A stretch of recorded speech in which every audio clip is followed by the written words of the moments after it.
It is day 17 of the second Trump administration, and this is what we saw today. One of the president's very first actions in office and a key part of his immigration policy hit a big obstacle. Another federal judge has blocked Trump's executive order to end birthright citizenship.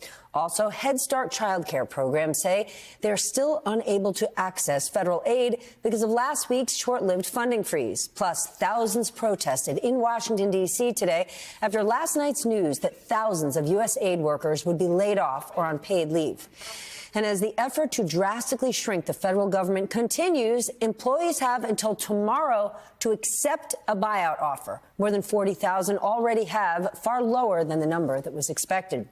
But we want to draw your attention to the impact of this overhaul is having on just one department, the Justice Department. Today, at the new Attorney General Pam Bondi's swearing in, President Trump refused to commit to an independent Department of Justice. I'm going to say it one more time. He refused to commit to the Department of Justice being independent.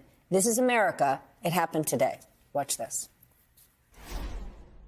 I think she's going to be as impartial as you can possibly be. I know I'm supposed to say she's going to be totally impartial with respect to Democrats, and I think she will be as impartial as a person can be. I'm not sure if there's a possibility of totally, but she's going to be as total as you can get. Bondi, for her part, wasted no time and issued a flurry of memos, including one to establish a, quote, weaponization working group to review prosecutions of, you guessed it, Donald Trump. With that, let's bring in our nightcap. Philip Bumpus here, Washington Post columnist, focused largely on the numbers behind politics. Tom Rogers joins us, MSNBC and CNBC founder. He's now editor-at-large for Newsweek. And Sammy Sage, co-founder of Betches and author of Democracy in Retrograde. Philippe. Yes, ma'am. It has been a busy, busy, busy day. Talk to us about what you think is the most important piece of news. Wow.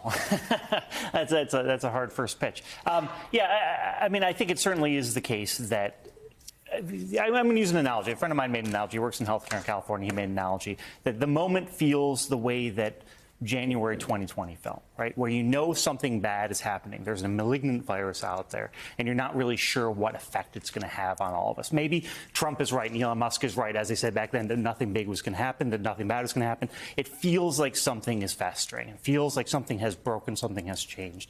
And we don't know what that is yet. And so we see all these manifestations. Everything you just articulated is a manifestation of that. Pam Bondi taking another step down that road with issuing these memos and saying that the people who are the attorneys that work for the Justice Department are accountable to President Trump and not the American people. Those sorts of comments are further steps down that road. And all of it is important. All of it is of a piece. All of it is this change in what's happened in the United States. And we don't know where it's headed. Jeff Sessions wouldn't do enough for Trump. Right. So then we move on to another attorney general. Trump wasn't getting enough. And now we've got Pam Bondi, which Trump basically says, well, she's not 100% just working for me, but almost. He's getting closer and closer to that absolute power, which is what he's been hoping for since day one. To you, what's the most important thing? I think there were two real pushbacks at Trump. One, the permanent injunction on the citizenship birthright issue. That's not going to go anywhere for a while until that's fully litigated. The courts are going to need to be guardrails here, and we're not quite sure how good a guardrail they'll be, but that was something.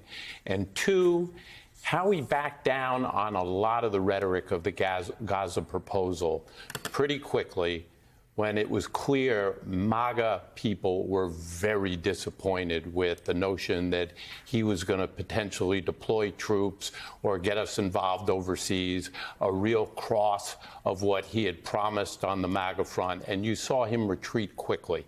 Now, it's going to be hard to mobilize anti-Trump opinion among MAGA, but it was an example of when they don't like something, they make it very clear, and he is very sensitive to it. I think the most important thing is the finances that we're looking at. So in the same week as he sets up a sovereign wealth fund, the structure of that is highly questionable. He wants to set up a sovereign wealth fund. Right. So I'm curious if the entities within that are going to be paid for by taxpayers. What are the taxpayers getting out of it? But more importantly, the person who has control over the money and the payment and the bank account has control. So if Elon Musk and his band of 26-year-old non-developed prefrontal cortexes are the ones who have control, then they're the ones who are in control of the government already. What if they don't pay the interest payment at the end of the month? What if they stop paying random people Social Security? What if they don't bring back certain services that they want? Those people are going to have to shut down. So it's just really a matter of time before I think this is all going to become very apparent. And there will be more distractions along the way. But ultimately, I don't see how they're going to get him out of the Treasury. Can we go back to the guardrails, though? Because people say, he has no guardrails. But the judges, the courts have already proven with birthright citizenship, there's a guardrail right there. The MAGA movement, when they don't like something, they say it. But there's a third guardrail. And it's the stock market. Absolutely. It's wealthy investors, right? Trump was all about the tariffs by Sunday night. By Monday morning, when half of Wall Street and corporate America called him on the phone and said, have you looked at the futures market? By Monday afternoon, he said, forget the tariffs. I made a deal. And the deal he made was a whole lot of nonsense with two countries offering him things they were already giving us. Well, I agree with you completely that the stock market reaction is a guardrail. He may have been smarter than that. He may have put this forward knowing that he was going to pull back on Mexico and Canada because what he was asking for was something they could easily give.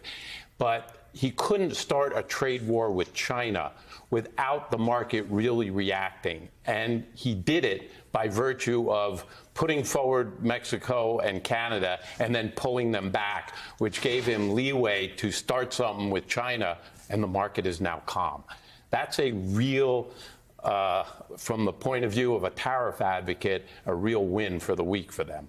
Philip, you specifically write about the drive to sort of cut and get rid of everything. Sure. What is really at risk when the federal government is sort of like under fire like this? Yeah, I mean, it's enormous. I mean, I think one of the things that people are bad at in general is grasping scale, right? We talk about millions of dollars, billions of dollars, trillions of dollars. We talk about millions of people. The United States has 330 million people, and that's an enormous number of people, right? And there are about 70 million, if I'm remembering correctly, who are on Medicare and Medicaid, right? 70 million people. And those are programs now which are under the purview, theoretically, of Musk and his band of cronies. And we don't know exactly what power they have to decide who's getting money and where it's flowing and how all these various things. But we understand that this is something that is one of the targets of where they want to cut. This giant program, which tens of millions of Americans depend upon, right? We saw, for example, you mentioned earlier, USAID. USAID, by their own numbers, 3 million people a year have their lives saved through the immunization program that USAID was doing that now doesn't exist anymore. That's 3 million people. There are so many millions of people that are affected by what the federal government does that Elon Musk, who has no background in this, is just now going in and ripping out the wires and everything that he can in part, very clearly, because he likes having people applaud him on Twitter, right? Like, it's crazy that, like, this is the motivation that he has, and this is the outcome that we get, with tens of millions of Americans hanging in the balance. Okay, but there's a surprising amount of people that are saying, USAID, that foreign country, how does that impact me? Or the fact that Head Start, right? The child care program that now doesn't have access to federal money after Donald Trump's temporary funding freeze. Why aren't more people outraged? It's as though we've lost our empathy gene in the American people. Not that, oh, you have to only care for others, but if society thrives, we all thrive. But right now, it seems like, well, if I don't need child care, that's not my problem. Go fish. We are in such a deep hole of antisocial cultural norms that our information ecosystem is making so much worse. But I think the idea that we're going to try to explain the benefit of USAID and the context of soft power and how this keeps all of us safe in a way that we take so for granted, I think that we are just so far behind that. But what I think we are seeing is what happens when you test this theory that the government should be run like a business. And what I think these people are taking for granted is that all of these businesses that they could run and cut and take their profits from, those businesses were backed by the credit of the U.S. government because they're American businesses based on the dollar. So when you get rid of that, at one point, the stock market will just say, we can't hold this anymore. There is no confidence. Okay, it's so funny that you say that because I often say, that the government shouldn't run like a business, right? The government is in charge of ensuring that we are physically safe, socially free, and financially secure. And when I say financially secure, people set their hair on fire, saying this government isn't in charge of handouts. They shouldn't pay the American people. But financially secure means ensuring that the banking system is sound, ensuring that when you deposit money, it will be there, making sure that for years and years, when you pay into the Social Security system, when you retire, it will be there for you. Where is this vitriol coming from the American people of, this isn't suiting me, so damn the rest? Well, it comes from a lot of sources, and the Democrats are not helping that by looking as if they're defending the status quo. Okay, that's a really interesting point. And if you're going to understand public sentiment here and put yourself on the right side of it, you got to understand that there is skepticism of government, and you have to stand for something that's intended to show you're willing to reform it. And the Republicans are all about retribution, and retribution being their governing theme here.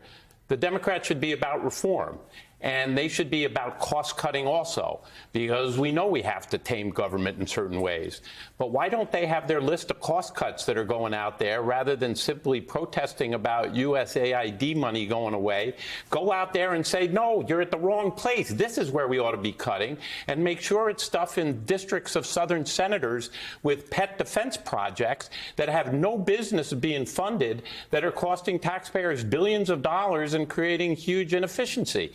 And it makes no sense to me that they aren't out there with that kind of counter. This is a really good point, and it's tricky because Democrats have to thread this needle, right? They want to defend our institutions, but at the same time not say the status quo no matter what. Just because it's called USAID and just because they do tons of hugely important work does not mean that they shouldn't be audited. And guess what? Maybe they are audited every year. The American people don't know. But Republicans are running the table, convincing the American people it's all just fraud and waste.